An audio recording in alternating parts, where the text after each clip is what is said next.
Alright, so in this video we are going to take a look at question number 1 from the 2018 AP Calculus free response exam. This is a calculator question. You are going to need to use the calculator for just about all 4 of these parts.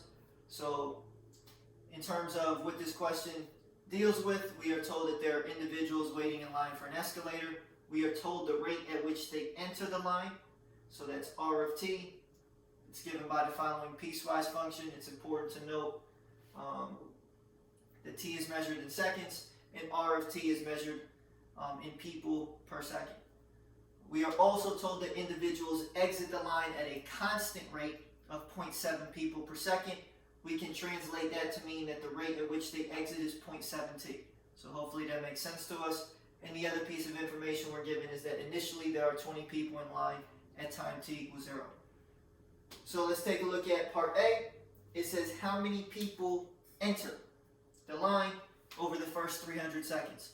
Well, we are given information about the rate at which they enter, and we should understand if we integrate a rate, then we get the amount.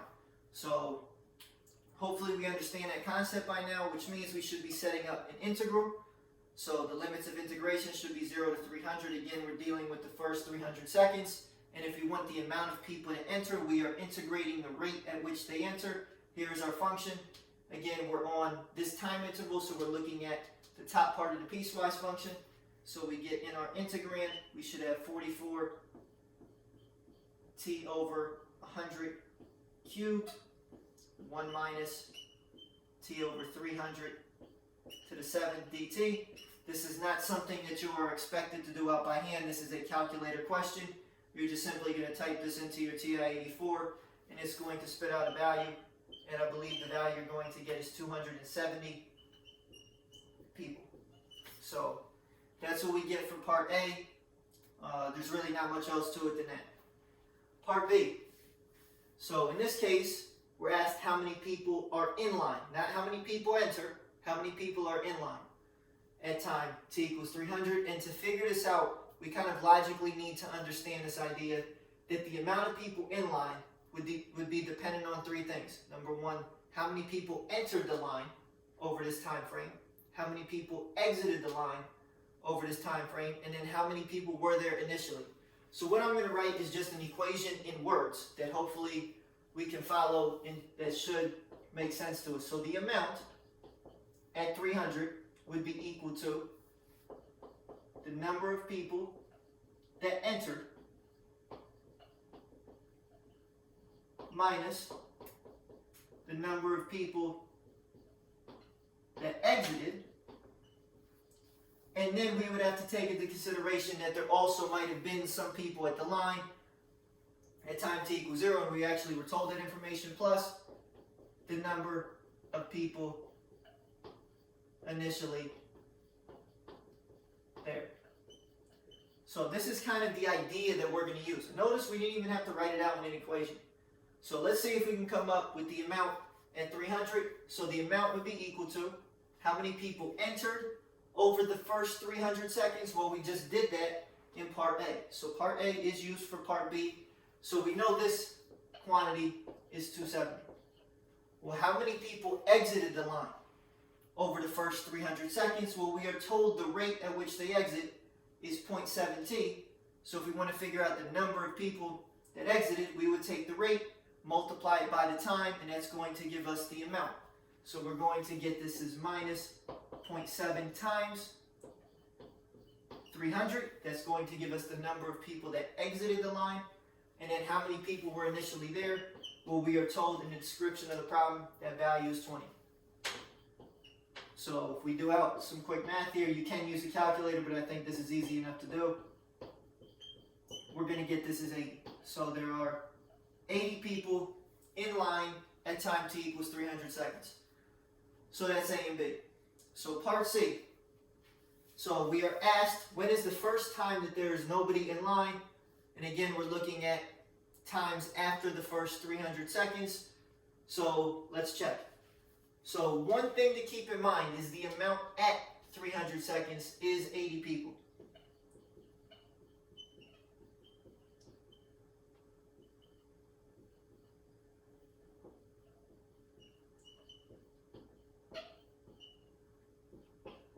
So we just calculated that, and that's something that we are going to need to use for this problem. So just like we used part A to do part B, we're going to use part B to do part C.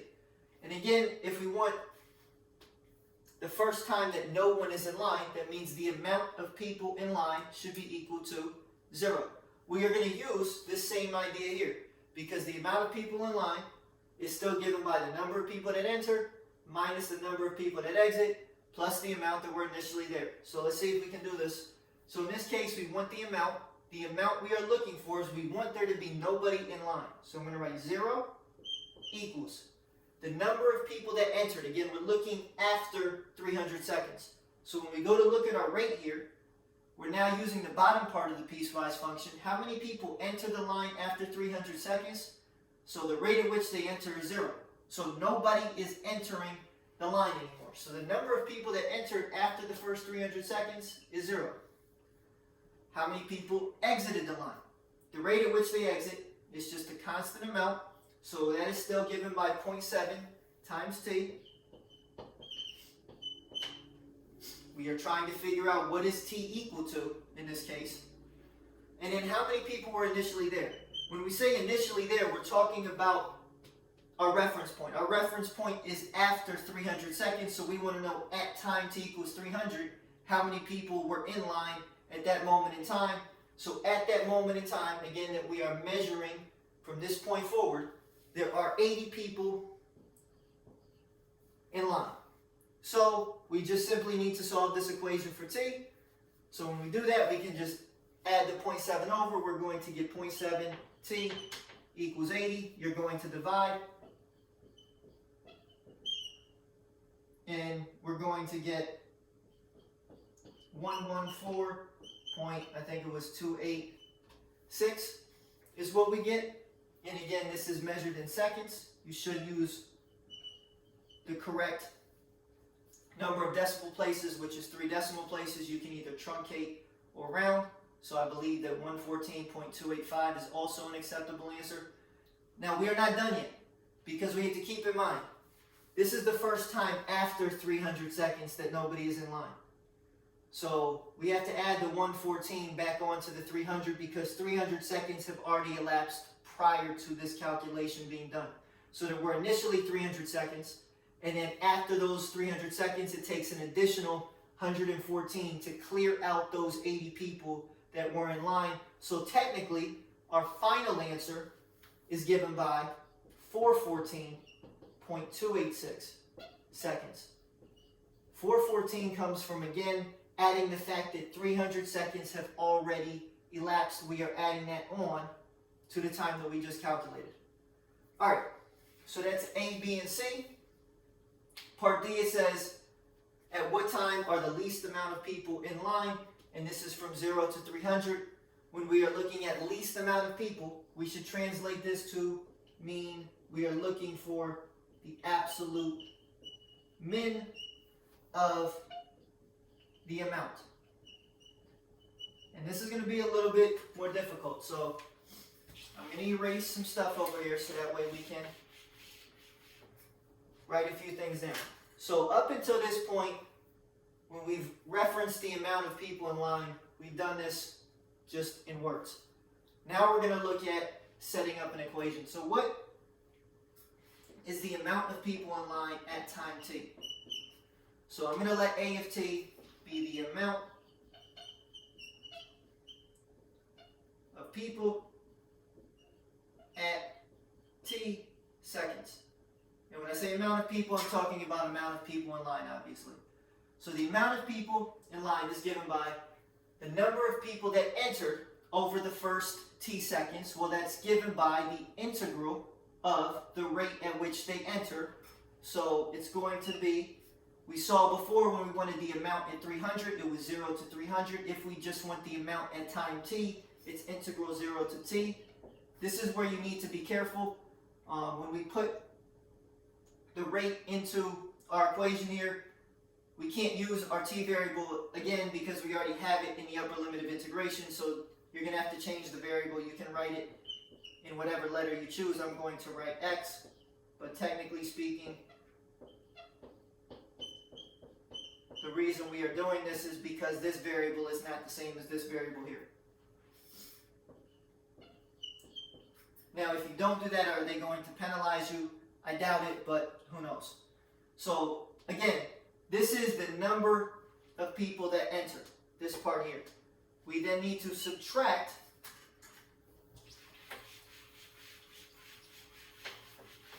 the number of people that exited. And we said that that was 0.7 t. And then we need to add the amount that were initially there. The number of individuals that were initially there is 20. So here is our complete equation that gives us the amount of individuals at time t seconds. So what we are trying to figure out is at what time are the least amount of people in line. And if we want to figure out a minimum, to figure out the minimum value of a function, so we need to take the derivative, set it to 0, find the critical points, and then we need to test the critical points as well as the endpoints to see which value gives us the smallest quantity. So that's the process. It's something we should know at this point in time. Again, so if we want to find the minimum, we need to differentiate a of t to find the critical points. So we get a prime of t is equal to do the derivative of this first part. This is the first fundamental theorem of calculus. So you first check, is there a constant in the lower limit of integration? Yes, there is. So then all you need to do is you input the variable in the upper limit of integration in place of the variable in the integrand, and then you need to multiply by the derivative of the upper limit of integration, which in this case is 1. So the derivative of this part here is just found by plugging in the t where the x variable is. There's no more integral after this, so we understand the process of differentiation and integration are inverses, and they should in essence cancel each other out. So what we get is this becomes 44 t over 100 cubed 1 minus t over 300 to the 7th. And again, there's no more integral here. All we did was we simply replaced the x variable with t, and technically speaking, we had to take into consideration that we needed to do the chain rule step, which was to multiply by derivative of t, which is just 1. Multiplying by 1 doesn't change anything. Derivative of negative 0.7 t is just minus 0.7. And derivative of 20 is 0. So this is what we get. We want to set this equal to 0 because we are interested in finding the critical point. So we get 0 equals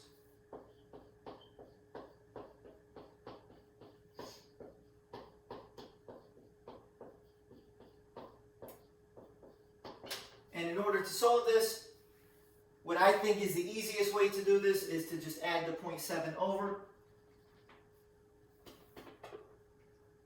And this is a calculator question. And from here, what I would do is I would input this into y1. I would input this into y2, and I would look for the intersection points. And I've already done that, so I'll show you what we get on the calculator when we do this out. So this is what we get. The blue line here is obviously the constant function 0.7, and the red curve is this part, what we have in our y1. And if we notice, there are 2 intersection points here. So if we write down those coordinates, again, this is a calculator question, we get one of the intersection points. I'll label that T1 is approximately, and I would encourage you not to round yet because you don't want to round prior to the end of the question. So 33.013, and again, I'm going to stop here, but you should keep all of the decimal places in the calculator. Again, you don't want to round prematurely. So the other intersection point, because I think we clearly saw that there were 2 of them, is 166.574. And we are not done yet, so we found the 2 critical points. Now we need to figure out the absolute min on this interval. So the interval is from 0 to 300, which means we have 4 test points. We have to test the endpoints and the 2 critical points. So when we test them, we are testing them in the function a of t. So this is a very long question, particularly part D. So test point 1 is t equals 0. We need to test t equals 300.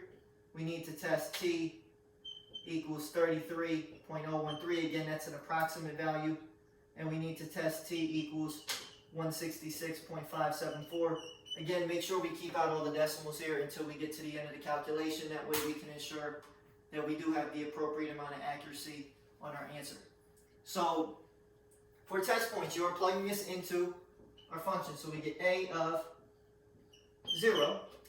Well, a of 0 is just the amount at time t equals 0. We were told that in the problem. You don't actually have to do this part out. So we know that that's 20. We then need to figure out the amount at 300. We already did that. I forget if it was part B or part C, but we did calculate this. And we said that the amount of individuals at 300 was 80. We do need to calculate these two things, which means you need to plug 33.013 into this equation for t. So you're going to have to do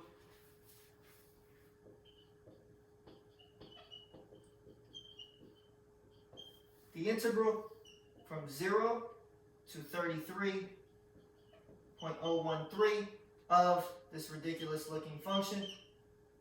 You can now choose to write any variable that you want here. You no longer need to keep it in terms of x. You can put it back in terms of t since we have already replaced the t variable, but again, it's up to you whether or not you want to do that. I'm going to put it in terms of t.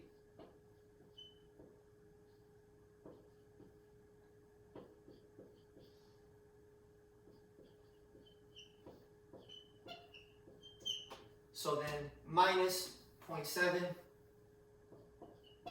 times 33.013 and then plus 20. And when we do this out, again, this is something you would do on a calculator for this integral. This multiplication shouldn't take very long to do. And then make sure you add 20. When we do this one, we get 3.803.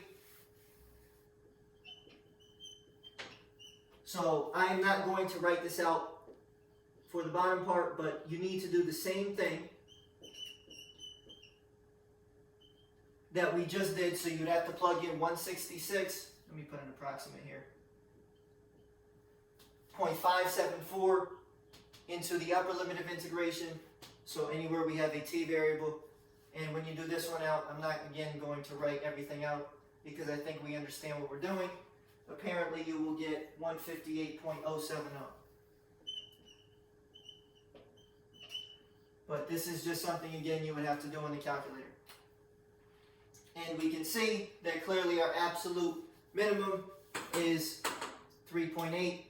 And they ask us to round, again, because this represents the number of people to the nearest whole number. So what we can say is at a time of 33.013 seconds, there are 4 individuals in line, and that is the absolute minimum over the first 300 seconds of the number of people in line.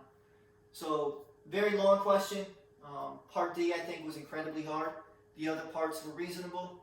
But again, if you have any questions, let me know. You can send me an email. And again, one important thing that we need to note is we have to be able to use the calculator.